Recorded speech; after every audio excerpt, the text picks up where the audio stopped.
मेरी पसंदीदा कविता की काव्य पाठ श्रृंखला में आज आप सुनिए हिंदी की चर्चित कवित्री शैल्या पाठक की कविताएं।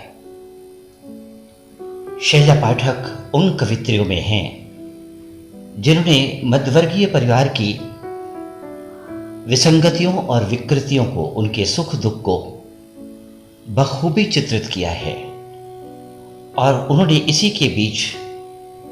इन्हीं के विवरण के बीच कविता की तलाश की है।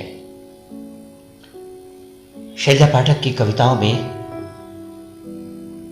स्त्री विमर्श जैसी कोई क्रांतिकारिता का नारा नहीं दिखाई देता। शैल्या पाठक हमारी जिंदगी की बात करती हैं, बहुत छोटी छोटी बातें, और उन्हें सुनकर ऐसा लगता है कि ये सारा कुछ शैल्या ने हमारी जिंदगी के बारे में कहा है, बहुत खूबसूरती से कहा है और ये सब हमारा अपना है। मैं बहुत प्रसन्नता के साथ शैल्या की कविता का पाठ कर रहा हूं। उनकी पहली कविता का शीर्षक है बड़े घरों की बहनें।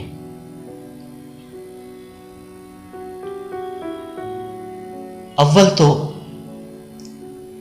वो आती ही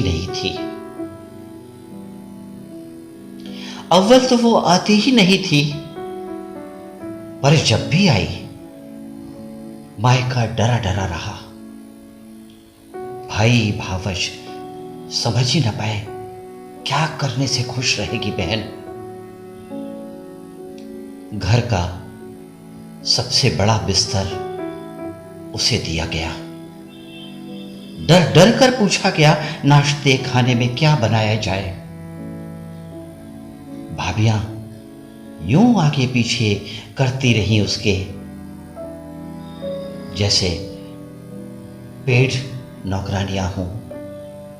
अव्वल तो वो आती ही नहीं थी, पर जब भी आई मायका डरा डरा रहा। भाई भावज समझ ही न पाए क्या करने से खुश रहेगी बहन। घर का सबसे बड़ा बिस्तर उसे दिया गया। डर डर कर पूछा गया नाश्ते खाने में क्या बनाया जाए। भाभियां यूं आगे पीछे करती रहीं उसके, जैसे पेट नौकरानियां हों। उसके कपड़े इस तरह तहाए गए जैसे जमीन से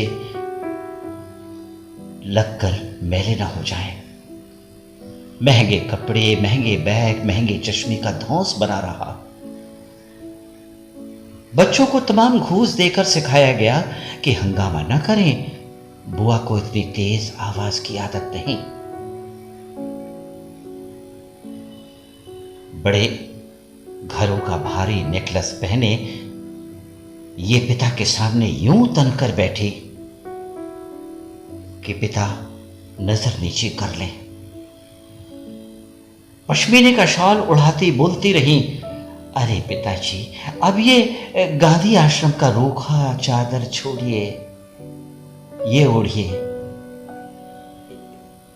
इनके दिए तोहफे इतने महंगे थे कि चुभते रहे। ये अतीत को इस तरह कपड़े से धूल झाड़ चुकी थी कि मैली ना हो जाए। ये अतीत को इस तरह कपड़े से धूल सा झाड़ चुकी थी कि मैली ना हो जाए। ये जब भी भरे आंगन भाई की नौकरी और पेमेंट के बारे में पूछती तो कुछ दरक जाता। मेरी झुंड भर चाचियां एक ऐसी रईस बुआ के आंगन में उतरते अपनी हथेली बिछा देती। एक चाची लगातार झलती रहती, पंखा जैसे किसी बटन से चल रहे हो उसके हाथ। बबुनी बबुनी करते नहीं थकती। पानी भरना, पीठ में साबुन मलना, कपड़ा हाथ में लिए घंटों खूंटी की तरह खड़े रहना। महलों में ब्याही बेटी जब भी कच्चे घर के नैहर उतरती, पलानी पर फैले लतर की तरह सब लिपट जाना चाहते थे। सब शबरी के ये राम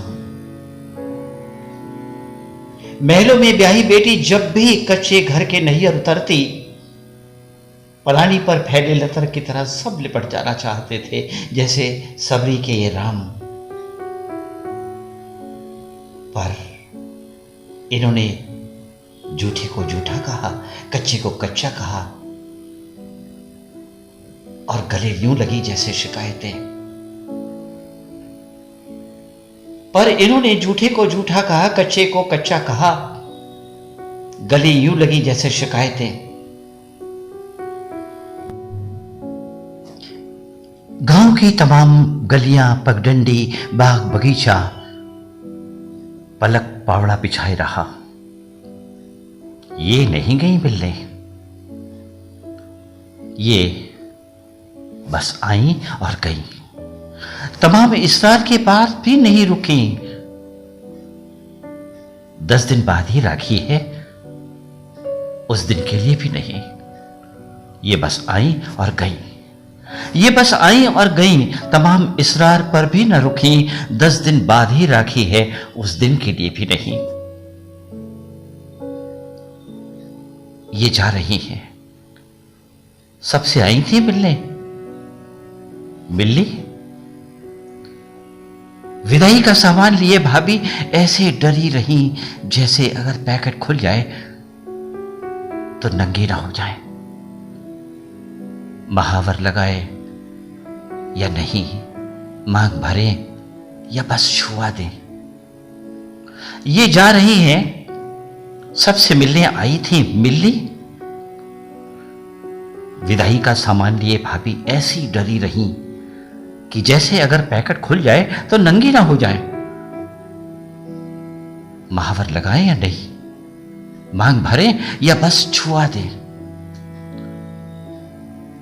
ये आई तो बेगानी सी लगी।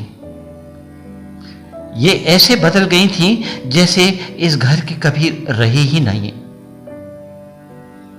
आंगन कितना भी खुलकर मिला, इनका दम घुटता रहा। ये आई तो बेगानी सी लगी, ये आई तो बेगानी सी लगी। ये ऐसे बदल गई थी जैसे इस घर की कभी रही ही नहीं। आंगन कितना भी खुलकर मिला, इनका दम घुटता रहा। भाई कुछ न बोल कर भी कसक से भरा रहा, भाई कुछ न बोल कर भी कसक से भरा रहा।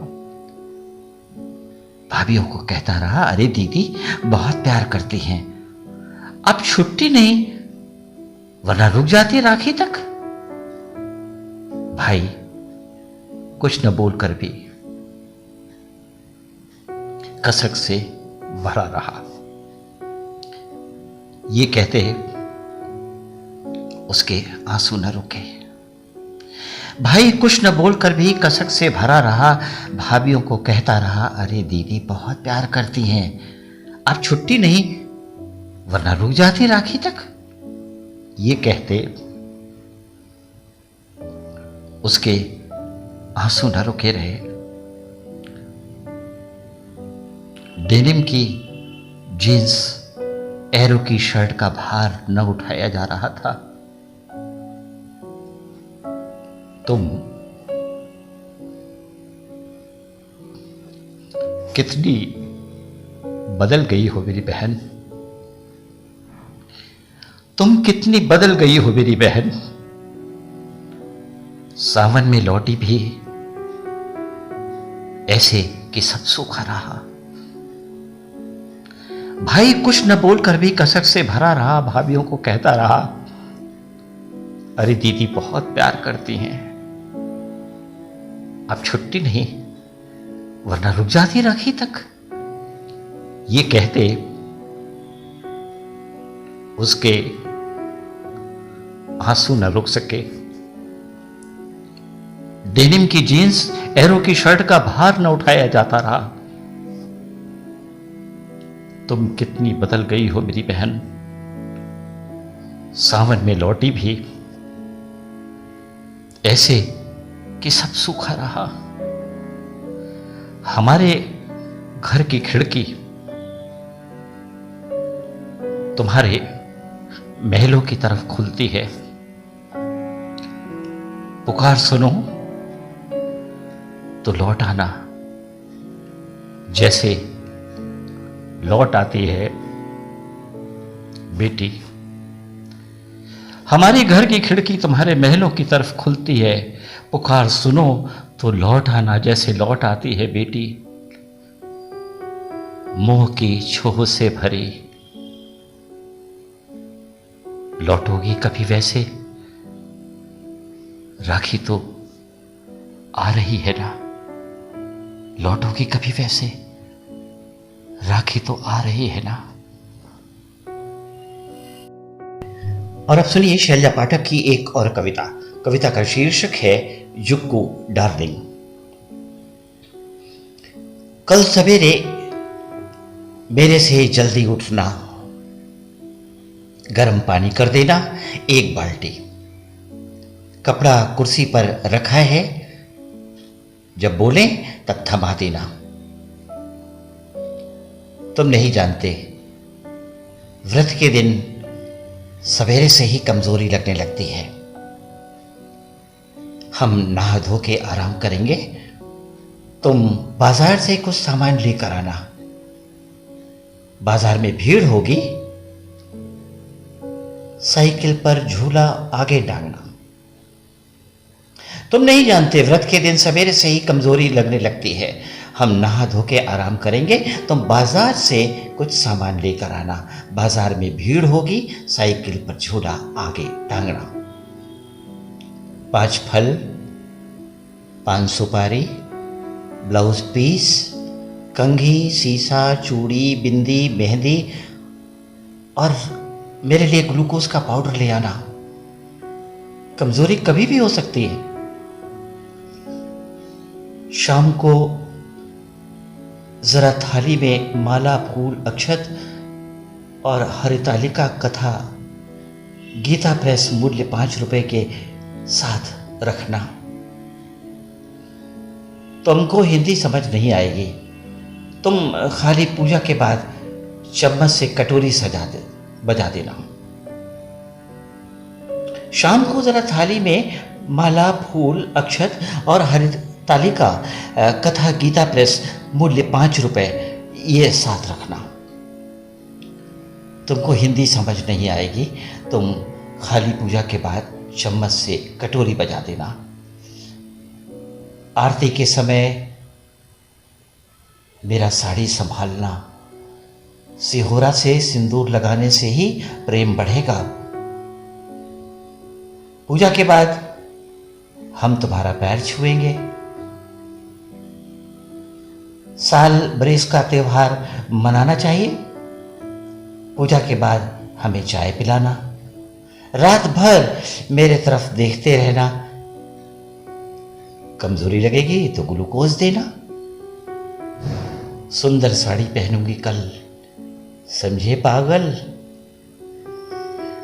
शाम को जरा थाली में माला, फूल, अक्षत और हरितालिका कथा गीता प्रेस मूल्य 5 रुपए ये साथ रखना। तुमको हिंदी समझ नहीं आएगी, तुम खाली पूजा के बाद चम्मच से कटोरी बजा देना। आरती के समय मेरी साड़ी संभालना। सिहोरा से सिंदूर लगाने से प्रेम बढ़ेगा। पूजा के बाद हम तुम्हारा पैर छुएंगे। साल बरिस का त्योहार साथ मनाना चाहिए। पूजा के बाद हमें चाय पिलाना। रात भर मेरी तरफ देखते रहना और कमजोरी लगेगी तो ग्लूकोज देना। सुंदर साड़ी पहनोगी कल, समझे पागल। केला का पत्ता भूल गए हो बोलो। यहीं बैठो पास, हरारत होने लगी अभी से। केला का पत्ता भूल गए हो बोलो। यहीं बैठो पास, हरारत होने लगी अभी से। प्रेम में तुम्हारी ढिबरी आंख वाली, जियो या मरो हमें कोई फर्क नहीं पड़ता। वो मरती सी जिंदा रही फिर मर गई। प्रेम में तुम्हारी ढिबरी आंख वाली, जियो या मरो हमें कोई फर्क नहीं पड़ता। वो मरती सी जिंदा रही फिर मर गई। बुआ अपने ब्याह की 5 साड़ी में फाल टांगती, पिक्चर का गीत गाती, रंगीन धागा सुई न कोरी साड़ी न देह से लगा के कभी देखती। बड़ा काम इन दिनों। प्रेम में तुम्हारी ढीली आंख वाली, जियो या मरो हमें कोई फर्क नहीं पड़ता। वो मरती सी जिंदा रही फिर भी मर गई। बुआ अपने ब्याह की 5 साड़ी में फाल टांगती, पिक्चर का गीत गाती थी, रंगीन धागा सुई नई कोरी साड़ी कभी देह से लगा के देखती कभी। बड़ा काम था इन दिनों। अपने फेरा के पियरी में घास गोटा लगाई थी बुआ।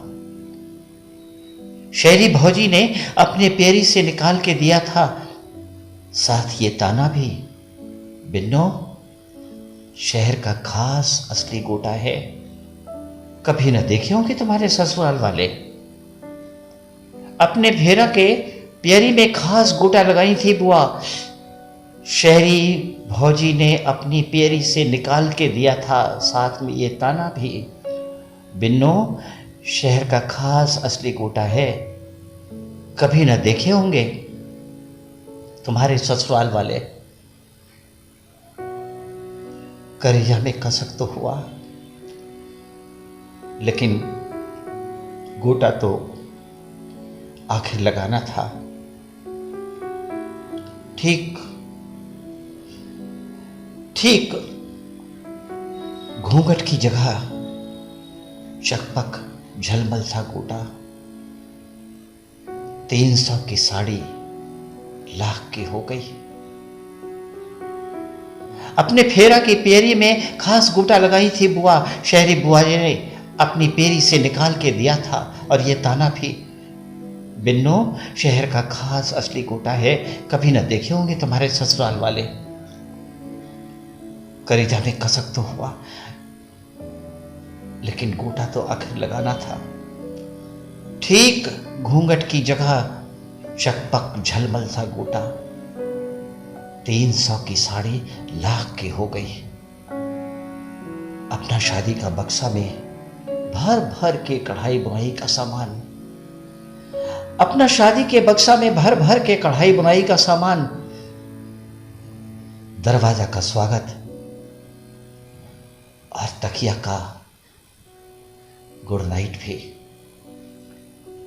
बड़का चद्दर के बीचों बीच मोर, अनेक टेबल क्लॉथ, थाली ढकने वाला खूब से रुमाल।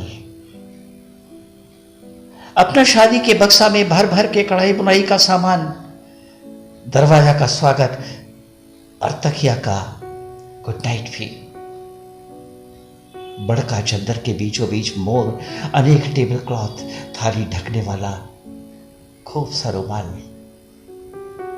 एक गुलाब के फूल वाला खास रुमाल भी, किनारे गुलाबी कंगूरा। बेमाई की बुआ छाती पर पत्थर थी, घर के बैल बनी तेल निकालती।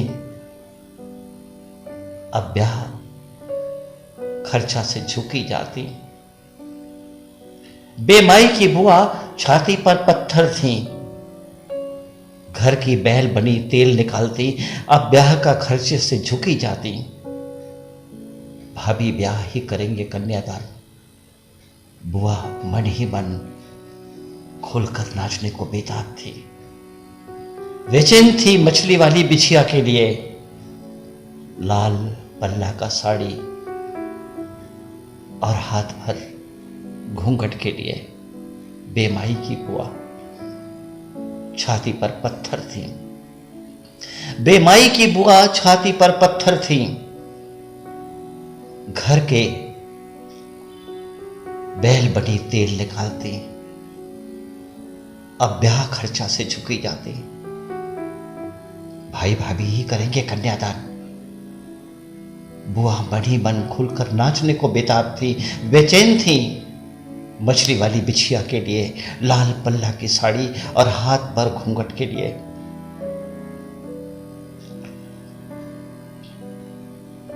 भौजी के ताने ने बुआ को जार जार किया इस घर में। धूप बारिश सर्दी बुआ घर में खटती रही थी। भौजी के तानों ने बुआ को जार जार किया इसी घर में। धूप बारिश सर्दी बुआ घर में खटती रही थी।